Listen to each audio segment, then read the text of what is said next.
Terus untuk monitoring yang kedua adalah Azure Monitor.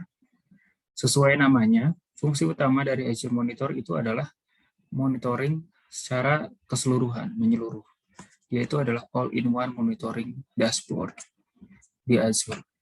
Jadi dashboard ini itu memuat seluruh service monitoring yang ada dari sisi networknya, aplikasi, virtual machine, storage account, dan lain-lain. Entah itu infrastructure as a service atau itu platform as a service, semuanya itu terhubung di Azure Monitor. Bentuknya itu adalah dashboard. Dia juga terhubung dengan banyak konektor yang bisa kita gunakan. Dia yang jelas sudah terhubung secara otomatis untuk matrix service, matrix dari penggunaan service-service di Azure. Misalkan storage account, matrix penggunaan inbound traffic-nya, outbound traffic-nya, terus dari sisi storage usage-nya berapa gigabyte, dan seterusnya.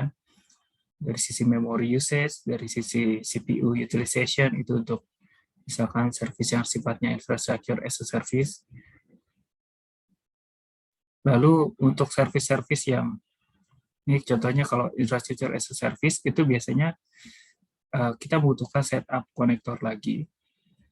Namun untuk service seperti virtual machine yang ada di Azure, setup-nya itu otomatis tinggal klik, ada tombolnya di sini.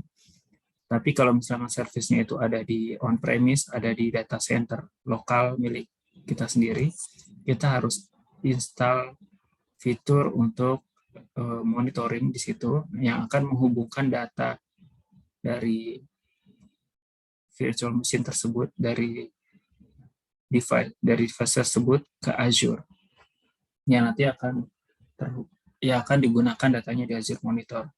Atau seandainya kita punya VM atau resource di cloud lain, itu juga bisa kita install monitoring service di sana agar terhubung dengan Azure Monitor. Di Azure Monitor ini ada 3 fitur, seperti alert, metrics, sama logs.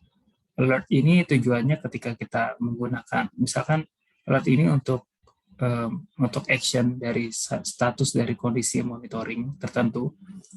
Misalkan kita monitoring CPU. Ketika CPU-nya sudah 80%, kita bisa menggunakan fitur alert untuk melakukan sesuatu. Entah itu memberikan notifikasi lewat email, dan seterusnya. Matrix juga bisa digunakan untuk memonitor kondisi secara berkala, secara rutin.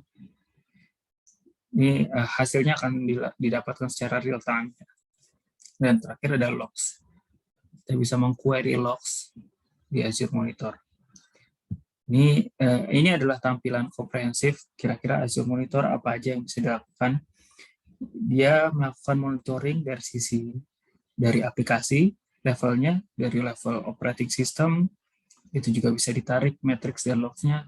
Lalu dari sisi Azure Resources itu maksudnya resource yang dikelola oleh Azure, itu juga bisa ditarik logs-nya dan matrix-nya, entah itu storage account, entah itu app service, dan lain-lain. Lalu dari level Azure Subscription, di level subscription itu kan orang bisa menambahkan owner, menambahkan reader, menambahkan personal akun siapa yang bisa akses, lalu ada mengubah limit resource, itu juga ada di subscription, itu juga bisa di-log, dimasukkan ke Azure Monitor, atau di Azure Tenants. Azure Tenants itu Azure Active Directory, yang isinya account dalam satu perusahaan biasanya. Itu juga bisa di-log, disimpan di Azure Monitor, atau dari custom sources, resource yang custom, yang kita install monitoring tools di situ, lalu dia akan meng-fetching datanya ke Azure Monitor. Nah, di Azure Monitor itu ada 2 tipe data, yaitu matrix dan logs. Matrix itu adalah data yang sifatnya numerik, yang bisa yang bentuknya itu contohnya CPU sama memori. CPU usage dan memory usage itu contoh data matrix.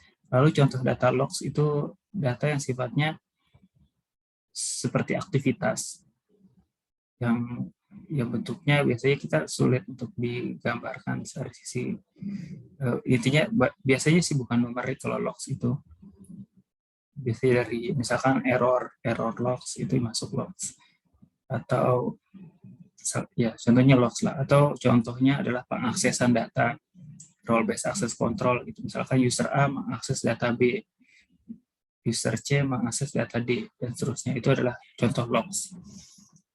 Lalu dari matrix dan logs ini bisa diproses ke lima hal. Di sini ada bisa diintegrasi ke service lain, bisa dibuat respon berupa alerts atau auto scaling, atau dia bisa dianalisa dengan metric analytics atau log analytics, lalu bisa divisualisasikan dengan dashboard, views. Ini dashboard dan views ini ada ada Azure Dashboard yang kita bisa gunakan custom tampilannya apa saja, monitoring apa saja. Lalu ada views ini kita bisa membuat views itu seperti designer kalau di Azure Monitor. Lalu ada Power BI, kita bisa mengkonfigurasi matrix dan logs ini ditaruh di Power BI dan dijadikan visualisasi. Ada workbooks juga. Lalu dari sisi insight, kita bisa menggunakan application insights, service di Azure yang digunakan untuk monitoring khusus aplikasi. Jadi dari aplikasi itu kita bisa dapatkan insight dari sisi log, matrix, dan lain-lain, bahkan sampai latensi pengaksesannya. Kalau ada error code, error di line berapa, itu juga bisa dilihat di situ. Lalu ada container insights, virtual machine insights, dan monitoring solution lainnya. Ini secara komprehensif. Kita sekarang akan lanjut ke tampilan Azure Monitor yang ada di Azure.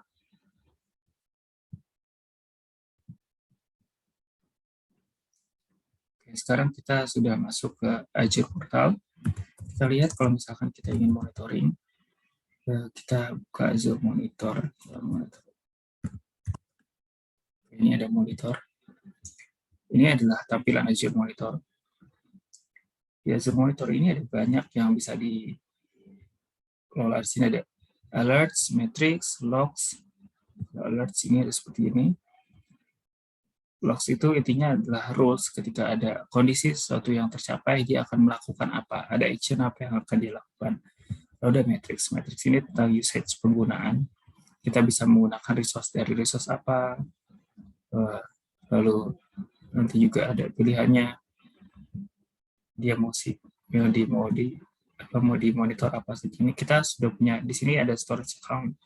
Resource account kita juga bisa lihat di sini penggunaannya seperti apa, cara flow transaction-nya, lalu transaction timeline, ada latensinya, rata-rata latensinya 8,94, lalu ada server latensi, dan seterusnya. Kalau misalnya kita klik ini, dia akan lebih masuk ke detailnya. Ini juga ada usage estimated cost. Ini nggak ada karena subscription ini adalah subscription untuk uji coba. Ini juga terhubung dengan advisor karena memang Azure Monitor itu menghubungkan banyak monitoring service. Mayoritas seluruh monitoring service itu ada di sini. Di sisi networks bahkan. Networks ini karena kita tidak ada menggunakan fitur networks maka tidak muncul apa-apa.